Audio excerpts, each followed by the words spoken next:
Welcome to point decoded. మనం చూస్తాం ఈ మధ్యకాలంలో చాలా రకాల వార్డ్ ఆఫ్ వర్డ్స్ అనేవి జరుగుతూనే ఉన్నాయి. అందులో ముఖ్యంగా ఈ మధ్యకాలంలో జరిగిన అంశాల్లో శివాజీ వర్సెస్ ఫెమినిస్టులు, శివాజీకి తోడుగా కొద్దిమంది, లేదు ఆ ఫెమినిస్టులకు సపోర్టివ్గా మరికొద్దిమంది మాట్లాడే క్రమంలో వాళ్ళ అభిప్రాయాల్ని వ్యక్తం చేసే సందర్భంలో జరిగిన పాయింట్స్ ఏవైతే ఉన్నాయో అవి చాలా కీలకంగా మారిన అంశంలో ఒక్క క్వశ్చన్ మాత్రం చాలామందికి ఇక్కడ అరైజ్ అవుతుంది.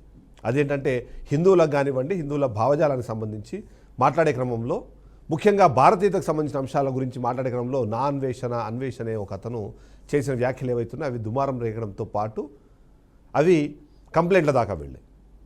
ఇదే మొదటిసారి కాదు, ఇలాంటి అంశాలు చాలా సందర్భాల్లో మనం చూస్తుంటాం. అందులో ముఖ్యంగా మనం చూస్తే మాత్రం రాజకీయ కోణంలో మాట్లాడేవాళ్ళు, రాజకీయ కోణంలో వాళ్ళ ప్రత్యర్థులను విమర్శించే క్రమంలో వాళ్ళు యూజ్ చేసే భాష అన్నది భారతదేశంలో ఉంటే వాళ్ళ మీద ఖచ్చితంగా చర్యలు తీసుకునేందుకు అవకాశం ఉండేలాంటి భాష వాడుతూ ఉంటారు. అయితే వాళ్ళు మాత్రం విదేశాల్లో ఉన్నారు అనే ఒక్క పేరుతో తప్పించుకుపోతున్నారు అన్న అంశాన్ని కూడా మనం డిస్కస్ చేస్తున్నాం. ఇప్పుడు నాన్వేష్కి సంబంధించి కూడా దాదాపుగా అదే తరహా డిస్కషన్ జరుగుతుంది. ఆయన మీద కంప్లైంట్ అయింది, ఎఫ్ఐఆర్ అయింది. ఆయన భారతదేశానికి రప్పించాలన్న ఆలోచన విధానం పైన డిస్కషన్ జరుగుతుంది. ఈ మధ్యకాలంలో ఇలాంటి డిస్కషన్ జరిగింది ఐబొమ్మ రవి, అది ఇమ్మంది రవి అనే వ్యక్తి పైన కూడా ఇలాంటి డిస్కషన్ జరిగింది. ఆయన డైరెక్ట్గా పోలీసులనే ఛాలెంజ్ చేసే స్థాయికి వెళ్ళాడు. కారణం ఏంటంటే ఆయన భారతదేశంలో లేడు, ఏ దేశంతో అయితే మనకి ద్వైపాక్షిక ఒప్పందం లేదో, ముఖ్యంగా ఇలాంటి నేరస్తులను అప్పగించే ఒప్పందం లేవో ఆ దేశానికి వెళ్ళి అక్కడి పౌరసత్వాన్ని తీసుకొని అక్కడే ఇన్వెస్ట్మెంట్లు చేసుకొని ఆ వ్యక్తి అక్కడే ఉండడం కారణంగా అతన్ని తీసుకురావడం కూడా చాలా కష్టం అనే విధంగా మారిపోయిన సందర్భాలు మనం చూసాం. ఈ నేపథ్యంలో నిజంగానే భారతీయులు అయ్యుండి విదేశాలకు వెళ్ళి ఇక్కడ ఉన్న వాళ్ళ మీద ఏదైనా మాట్లాడినప్పుడు లేదా ఇలాంటి కార్యక్రమాలు పాల్పడినప్పుడు వాళ్ళని అరెస్ట్ చేసి భారతదేశం తీసుకురావడానికి ఎలాంటి సమస్యలు ఉన్నాయి, ఆ సమస్యలను ఎలా అధిగమించాలనే విషయంపై ఇవాళ మనము ఆ పాయింట్ని డీకోడ్ చేసే ప్రయత్నం చేద్దాము. అందులో భాగంగానే మనకి ఫస్ట్ క్వశ్చన్ వినిపిస్తుంది. విదేశాల్లో ఉండి భారత్పై విమర్శలు చేసేవాళ్ళు కానివ్వండి, లేదా నేరాలకు పాల్పడి భారతదేశం నుంచి వెళ్ళిపోయిన వాళ్లను భారత్కు రప్పించడం నిజంగా సాధ్యమయ్యే పనేనా అనే ప్రశ్న మనకి కీలకంగా వినిపిస్తుంది. అందులో రెండు అంశాలే మనం చూడాలి.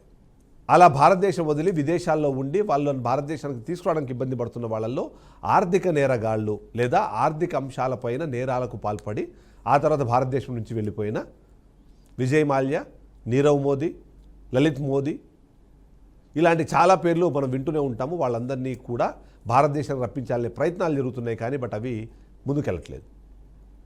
ఇవే కాదు, గతంలో భారత్లో బాంబు పేలుళ్లకు పాల్పడి భారతదేశం నుంచి వెళ్ళిపోయి వివిధ దేశాల్లో తలదాచుకున్న వాళ్ళని అక్కడి నుంచి తీసుకురావడానికి కూడా ఇబ్బంది పడిన సందర్భాలు కూడా మనం చూసాం.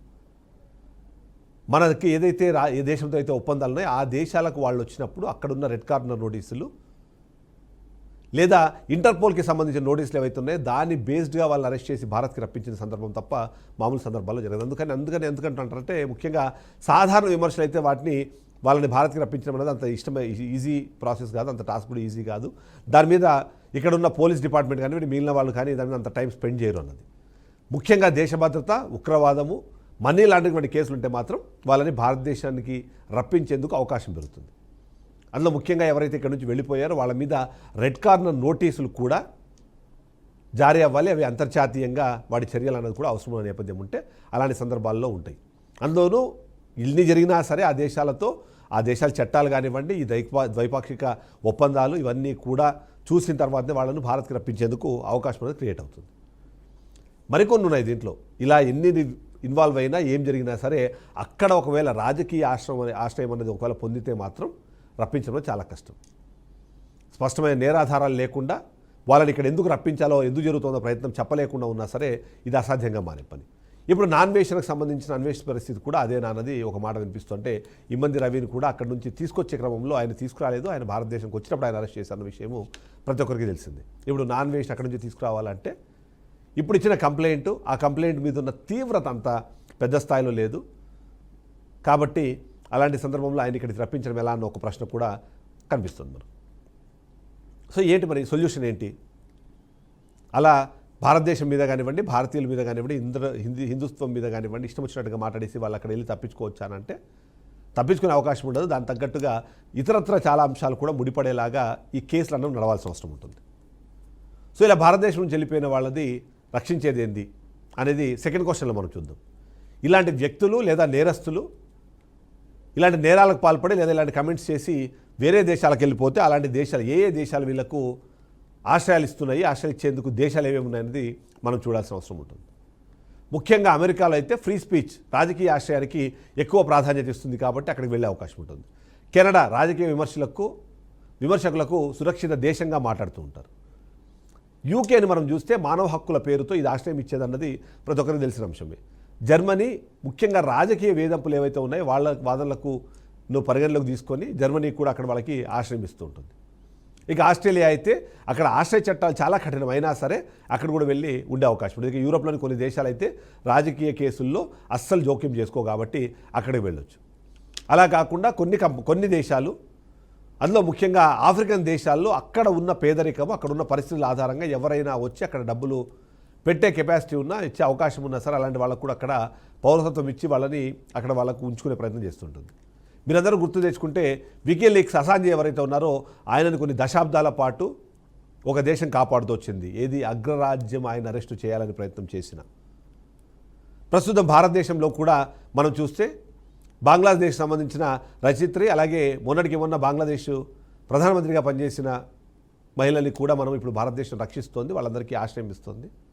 అలా వాళ్ళను ఇక్కడ రాజకీయ శరణార్థులుగా చూసి వాళ్ళకి అవసరమైనంత సెక్యూరిటీ కల్పిస్తున్న అంశాన్ని మనం చూస్తూ వస్తున్నాం. సో ఈ నేపథ్యంలో మనం మాట్లాడుకోవాల్సిన అంశాలు చాలా ఉన్నాయి. అందులో నెక్స్ట్ క్వశ్చన్, ఎవరైనా సరే ఇక్కడ నుంచి వెళ్ళిపోయి భారతదేశ పౌరసత్వాన్ని వదులుకొని అక్కడున్న పౌరసత్వం తీసుకుంటే లభించే ప్రయోజనాలు ఏమన్నా ఉన్నాయా, అవేంటి అన్నది మనం చూడాల్సిన అవసరం ఉంటుంది. అందులో ముఖ్యంగా నేను చెప్పినట్టుగా ఏ దేశాల్లో అయితే ద్వైపాక్షిక ఒప్పందాలు లేవో ఆ దేశాల్లో అడ్వాంటేజ్ ఉంటుంది. అయితే ఆ దేశాల్లో పూర్తి పౌర హక్కులు, ఓటు హక్కు అన్నది వాళ్ళకి లభించే అవకాశం ఉంటుంది. అంతర్జాతీయ ప్రయాణాలకు సంబంధించి సులభతరం అయ్యే అవకాశం ఉంటుంది. కానీ అదే సందర్భంలో ఇక్కడ కీలకమైన అంశం ఏంటంటే, ఎవరైతే అలా భారతదేశానికి సంబంధించి పౌరసత్వాన్ని వదులుకొని ఆ దేశాలకు సంబంధించిన పౌరసత్వాన్ని తీసుకుంటే అక్కడి దేశ రక్షణ చట్టాల ప్రకారం మాత్రమే వాళ్ళని అరెస్ట్ చేయాల్సి ఉంటుంది. అందులో ముఖ్యంగా మనం ఈ దేశం నుంచి ఆ దేశానికి వెళ్ళి డైరెక్ట్గా అరెస్ట్ చేయడానికి ఎలాంటి అవకాశము లేదు. అక్కడున్న చట్టాలను, అక్కడున్న న్యాయాన్ని గౌరవించి అక్కడ మనం ఏదున్నా సరే వాళ్ళు ఒకవేళ ఆల్రెడీ జైల్లో ఉన్నా సరే అక్కడ నుంచి భారతదేశం రప్పించాలంటే చాలా పెద్ద ప్రాసెస్ అయిన తర్వాత మాత్రమే వాళ్ళు భారతదేశానికి వచ్చే అవకాశం ఉంటుంది. సో ఆ నేపథ్యంలో భారతదేశంలో ఉన్న చట్టాలకు లోబడి వాళ్ళు ఉండాల్సిన అవసరం ఉండదు కాబట్టి అది వాళ్ళకి ప్లస్ పాయింట్గా మారే అవకాశం ఉంటుంది. ఇలాంటి అంశాలు కొన్ని ఖచ్చితంగా వాళ్ళకి ప్లస్ పాయింట్ అయ్యే అవకాశం ఉంటుంది. ఆ వాటిని ఉపయోగించుకొని చాలామంది నేరస్తులు అక్కడికి వెళ్ళి అక్కడున్న పౌరసత్వాన్ని తీసుకొని కూడా ఉండే అవకాశం ఉంటుంది. కొద్దిమంది ఏమో ఇరు దేశాల పౌరసత్వాన్ని కూడా కాపాడుకునే ప్రయత్నం చేస్తూ ఉంటారు. ఈ నేపథ్యంలోనే ఇవన్నీ జరుగుతూ ఉంటాయి.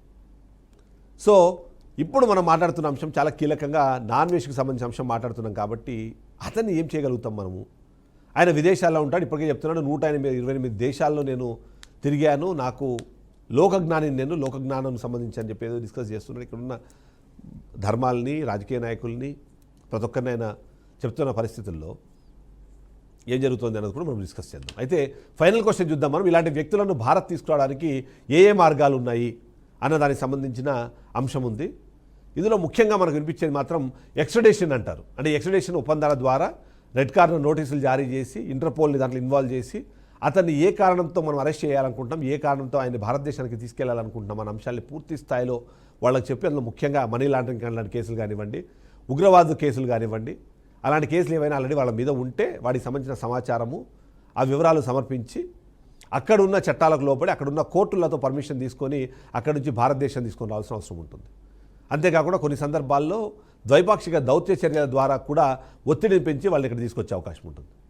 లేదంటే ఇంటర్పోల్ ఉంటుంది, ఆ ఇంటర్పోల్కి సమాచారం ఇచ్చి వాళ్ళు ఎందుకు అరెస్ట్ చేయాలన్న ఆవశ్యకతని చెప్పి వాళ్ళని యూజ్ చేసుకొని ఇంటర్పోల్ ద్వారా వాళ్ళని అరెస్ట్ చేసి ఆ తర్వాత అక్కడి నుంచి భారతదేశానికి రప్పించే అవకాశం ఉంటుంది.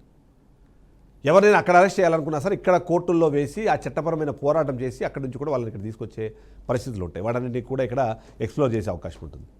సో ఇప్పుడు నాన్ వేస్ట్ లాంటి వాళ్ళు, ఇమ్మంది రవి లాంటి వాళ్ళు, వీళ్ళందరినీ ఏం చేయగలుగుతాము, ఏం చేయగలిగాము అన్నదాన్ని కూడా ఇప్పుడు డిస్కషన్ జరుగుతున్న నేపథ్యంలో మోస్ట్ ఇంపార్టెంట్ ఫ్యాక్టర్ విదేశాల్లో ఉంటే వాళ్ళు, ముఖ్యంగా ఇప్పుడు నాన్ వేస్ట్ లాంటి వాళ్ళు, వాళ్ళ వీసాలు లేదా పాస్పోర్ట్లు ఎప్పుడైనా సరే ఒకవేళ ఎక్స్పైర్ అయ్యాయంటే వాళ్ళు ఖచ్చితంగా భారతదేశానికి వచ్చి ఇక్కడి పౌరుడు కాబట్టి ఇక్కడికి వచ్చి వాటిని ఖచ్చితంగా రెన్యూ చేసుకుని వెళ్ళాలి. అలాంటి నేపథ్యంలో వాళ్ళు భారతదేశానికి వచ్చిన వాళ్ళని అరెస్ట్ చేయొచ్చు.